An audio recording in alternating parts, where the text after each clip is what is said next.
வணக்கம். நான் பறவை கிராமத்தில் பால் வியாபாரம் பண்ணுறேன். பால் வியாபாரம் பண்ணிட்டு இருக்கும்போது ஒருத்தவங்களை கறக்கிறதுக்காக கூப்பிட்டேன். உடனே நானும் வேலைக்கு வர்றேன்னு சொல்லி ஜெய்சோஸ்வான்ற பையன் என்கிட்ட வேலைக்கு வந்தான். ஒரு 6 மாசத்துக்கு என்கிட்ட வேலை பார்த்துட்டு இருந்தான். வேலை பார்த்துட்டு இருந்து சரியா அவன் பணம் என்கிட்ட வசூல் பண்ணி கொடுக்காம நான் அவ்வளோதான் என்கிட்ட பணம் அப்படின்னு சொல்லி நானும் போலீஸ் ஸ்டேஷன்லாம் கம்ப்ளைண்ட் போனேன். திருப்பி ஒரு நாள் தெரிஞ்சது.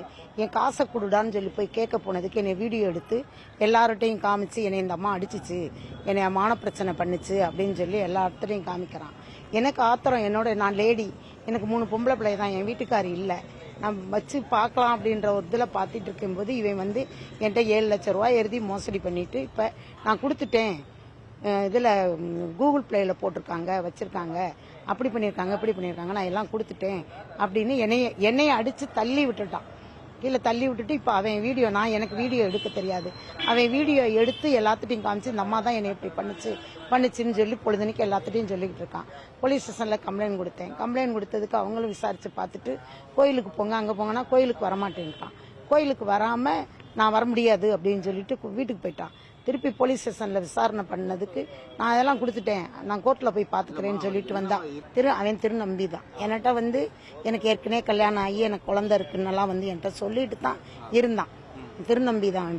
வேலைக்கு பாவம் கஷ்டப்படுறான், இவன் திருநம்பியா இருக்கான், பொய் சொல்ல மாட்டான் அப்படின்னு நம்பிக்கை. நான் கணக்கெல்லாம் பார்க்கல.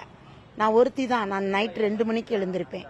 2 மணிக்கு எழுந்திரிச்சு பால் எல்லாத்துக்கும் கொடுத்து விட்டு இவனுக்குமே ஒரு நாள் காலையில் 80 லிட்டரு, சாயந்தரம் 80 லிட்டரு கொடுப்பேன். மீதம் ஒரு பால் கூட கொண்டு வர மாட்டான். இப்போ நான் பால்லாம் கொண்டு வந்தேன் அதை அந்த அம்மா எழுதலை அப்படின்னா, நீ கொண்டு வந்திருந்தா நீ எழுதியிருக்க வேண்டியதானே, ஏன்னா அது என்னுடைய கடமை இல்லை அப்படின்றான். பத்துக்குங்க. ஆனால் பணம் வசூல் பண்ண பணத்தை எழுதியிருக்கான். 12ஆம் தேதி முடிய வசூல் பண்ணதை எழுதியிருக்கான். என் பேரு மாரி, எனக்கு சொந்த ஊர் திருநெல்வேலி. நான் இப்போ இருக்கிறது மதுரையில் தான் இருக்கிறேன். பார்த்துக்கோங்க. இந்த பால் வியாபாரத்தில் நானும் வேலை பார்த்தேன் அந்த மாட்டேன். அப்படி இருக்கச்சில அவர் 160 லிட்டர் பால் எடுத்துட்டு போனாப்லன்னா அந்த பாலோட கணக்கு வழக்கு, அதாவது மற்றவங்களுக்கு செட்டில் பண்ண வேண்டிய அமௌண்ட் எல்லாம் பேசிட்டாங்க, செட்டில் பண்ணிட்டாங்க. பட் அந்த லாபத்தை அப்படி நைஸா அந்த அம்மாவுக்கு கொடுக்காம கடன் இல்லாம போகுதுங்கிறத லாபத்தை அப்படி நகட்டிக்கிட்டாங்க. இதுதான் நடந்திருக்கு. மற்றபடி அந்த அம்மாவுக்கு பால் கொடுத்தது உண்மை, அதுக்கு நானும் சாட்சி. ஏன்னா நானும் அங்கதான் வேலை பார்த்தேன். நான் ஒரு 5 மாசம் நான் வேலை பார்த்தேன். அதுக்கப்புறம் எங்க 2 பேருக்கு அந்த அம்மாவுக்கு எனக்கு மனக்கசப்பாச்சு, நான் வெளியே வந்துட்டேன். அவர் வேலை பார்த்தாப்ல. ஆனா கடைசி வரைக்கும் அந்த அம்மா அந்த பணம் பால் கொடுத்தது உண்மை, அந்த பணம் செட்டில் ஆனது உண்மை, எடுத்துட்டு போனது உண்மை, பணம் கொடுக்காம செட்டில் பண்ணது உண்மை. மாசத்துக்கு 80, 70 கிடைச்சது. அந்த பணம் செட்டில்மெண்ட் ஆகிற வரைக்கும் பணம் வரும். வெளியில உள்ள மாட்டுக்காரங்களுக்கு பணம் செட்டில் ஆகிற வரைக்கும் அது வரும். மாட்டுக்காரங்களுக்கு செட்டில் பண்ணி முடிஞ்சு தெரிஞ்சோன்னா அதுக்கப்புறம் உள்ள அமௌண்ட்டுகள் வராது. புகார் கொடுத்து police station, DC office, AC office எல்லா பக்கமும் புகார் போயிருக்கு.